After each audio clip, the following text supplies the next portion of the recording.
Minha saudação a todas e todos.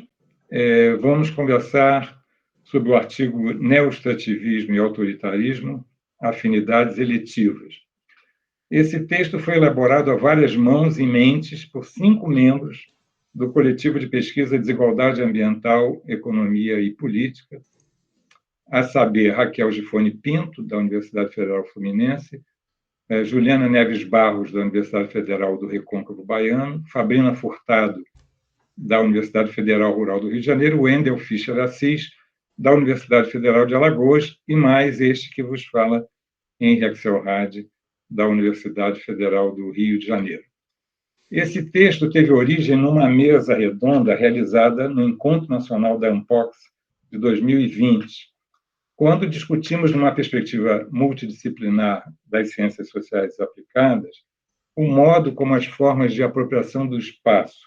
por agentes do agronegócio e da mineração apresentam traços autoritários que nós acreditamos estejam associados à própria natureza expropriatória de suas operações frente a terras e recursos da pequena produção rural, de comunidades indígenas e tradicionais. Estas operações foram, como se sabe, estimuladas e intensificadas após a entrada de forças protofascistas no âmbito do Estado brasileiro, no período 2019-2022, ao mesmo tempo em que os agentes dos interesses agroquímicos, pecuários e minerais não davam qualquer demonstração de incômodo para com as derivações antidemocráticas das forças, então, no governo. Essa constatação nos levou a discutir o que seriam as afinidades eletivas entre o neoextrativismo e o autoritarismo, entre a composição de interesses que configura o padrão de acumulação baseado no extrativismo em grande escala e as inclinações autoritárias dos agentes envolvidos nas dinâmicas expropriatórias que caracterizam o modo de valorização destes capitais. O que nos pareceu necessário foi buscar superar, no plano do método, a divisão analítica estanque entre as esferas política e econômica, recorrendo a uma noção elaborada por Michel Levy, a partir de Weber, que visa captar a relação dialética entre duas configurações sociais ou culturais, uma relação que não seja redutível a uma determinação causal direta ou a noção de influência no sentido tradicional. No caso que nos interessa, chamou a atenção um movimento de circulação de formas autoritárias entre Estado e grandes corporações, entre ações e esquemas já experimentados durante a ditadura e formas assemelhadas que as próprias grandes corporações extrativistas vieram empreendendo continuamente com vistas ao controle dos territórios de interesse para seus negócios. As práticas da chamada responsabilidade social empresarial, por exemplo, que pela oferta de algum tipo de benefício permitem que as grandes corporações busquem evitar que as comunidades atingidas se mobilizem ou se liguem a movimentos sociais. Essas práticas apresentam forte consonância com as chamadas ações cívico-sociais adotadas pelas Forças Armadas como instrumento anti-insurrecional durante a ditadura. Então, seja os militares, seja os departamentos de responsabilidade social das corporações,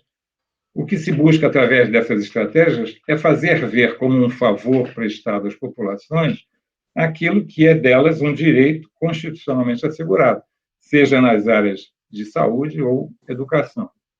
É que ocupar e controlar territórios é certamente a meta recorrente das atividades extrativistas em grande escala, com suas logísticas conexas. As grandes empresas extrativas procuram manejar as condições locais socialmente críticas, tirando proveito de situações como a da pandemia, por exemplo, para se apresentar como mais capazes do que o Estado para garantir o bem-estar nas localidades onde estão instalados seus projetos. Antecipando seus conflitos, elas buscam evitar que o debate livre e informado da ocupação dos territórios por seus negócios venha a envolver as próprias populações que neles residem e trabalham. Por outro lado, verifica-se que, à medida em que se foi consolidando o modelo neoextrativista, multiplicaram-se os casos em que grupos de interesse, cujos projetos são objeto de controvérsia ambiental, buscam constranger pesquisadores que apontam irregularidades nos projetos empresariais. Como se sabe, durante a ditadura, a perseguição a seus críticos era associada à operação de um sistema de vigilância destinado a identificar e reprimir opositores, a partir do próprio Estado.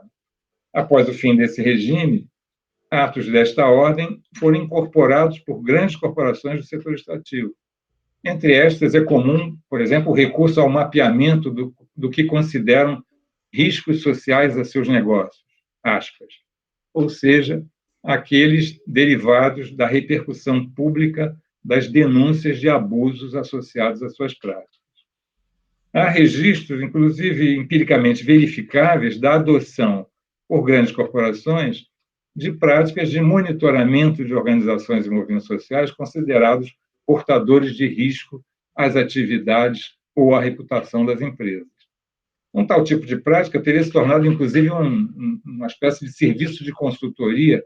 que expande sua oferta para outros campos da vida social, a exemplo do levantamento de detratores, entre aspas, encomendado por ministérios e agências reguladoras